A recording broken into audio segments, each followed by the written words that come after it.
ce modèle-là, il est clair, ils l'ont dit, ils ne s'en sont jamais cachés. Pour contrôler la majorité, pour contrôler la population, ils ont besoin d'une réduction de la population. Et ça, ce projet de réduction de la population n'est pas du tout nouveau. Il est clairement affirmé depuis le Club de Rome, donc depuis les années 70. Ça, c'est un projet qui est souvent répété par Bill Gates, enfin, qui ne s'est jamais caché. Enfin, tous ces gens-là ne se sont jamais cachés de ça. Donc, ils veulent contrôler la population. Ça passe par une réduction de la population. Et nous découvrons aujourd'hui, avec tous les brevets qui ont été déposés, etc., que pour contrôler le reste de l'humanité, ceux qui n'auront pas disparu, eh bien, ils envisagent de rentrer en fait dans l'intimité biologique de la personne.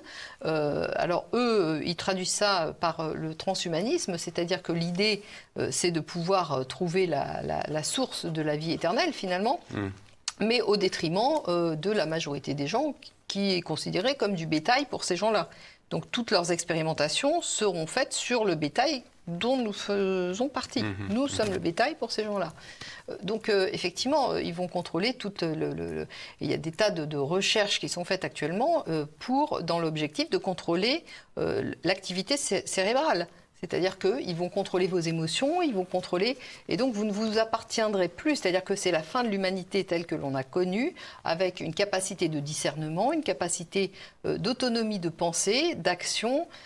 C'est dans ce sens-là que j'ai dit que c'était en effet la fin de l'humanité. Vous parlez de la mise en place d'un pouvoir autoritaire, voire militaire. Qu'est-ce qui pourrait conduire les autorités françaises, si on peut encore les appeler comme ça, à la mise en place d'un tel régime?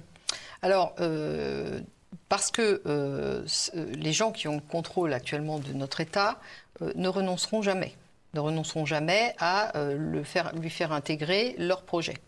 Donc, ils ne renonceront jamais à garder le contrôle intégral du territoire qui fut un jour le territoire français.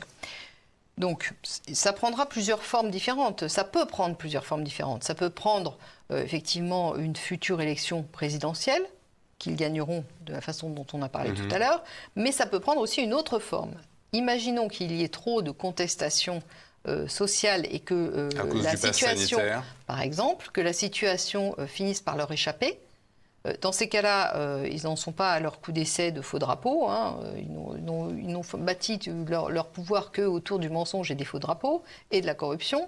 Donc un faux drapeau ou plusieurs faux drapeaux seront les bienvenus pour instaurer l'état de siège de l'article 36 de la Constitution qui permettra autoritairement de faire basculer l'entité France qui a déjà disparu dans le cadre de l'entité européenne intégrée qu'ils veulent faire advenir.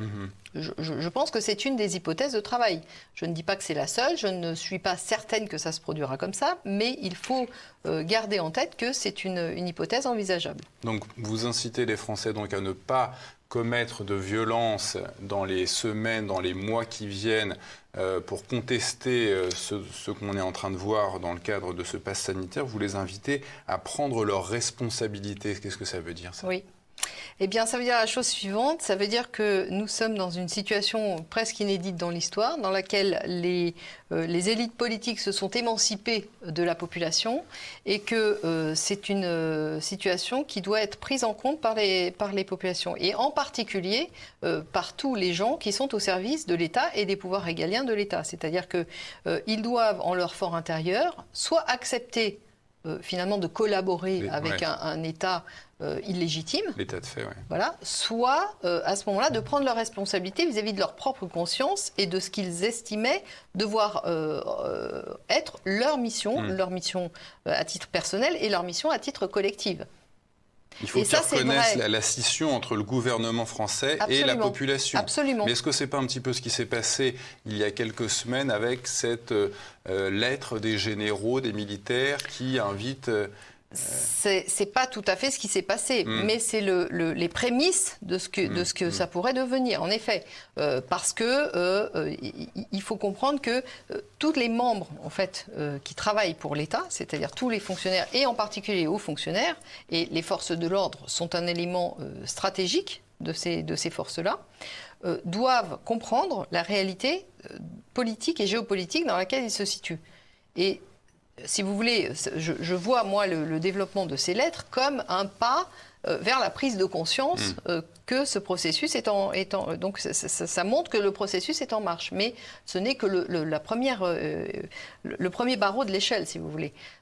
Cette prise de conscience doit avoir lieu dans toute la population. Et aujourd'hui, ceux qui sont les premiers en première ligne, eh bien, ce sont les soignants. En conclusion, Valérie Bugeaud, pas de violence, une prise de conscience générale des Français. Et une résistance sur le long terme, parce que c'est un combat de long terme. C'est pas, il s'agit de gagner plusieurs luttes. La guerre, c'est plusieurs champs de bataille. Étapes, oui. Voilà. Et c'est sur des masses énormes, donc c'est très lent, et donc il faut être patient. C'est ça. Et il faut être courageux, et puis s'armer de patience et de conviction. I gotta hit the beat. I gotta hit the beat. I gotta hit the beat. I gotta hit the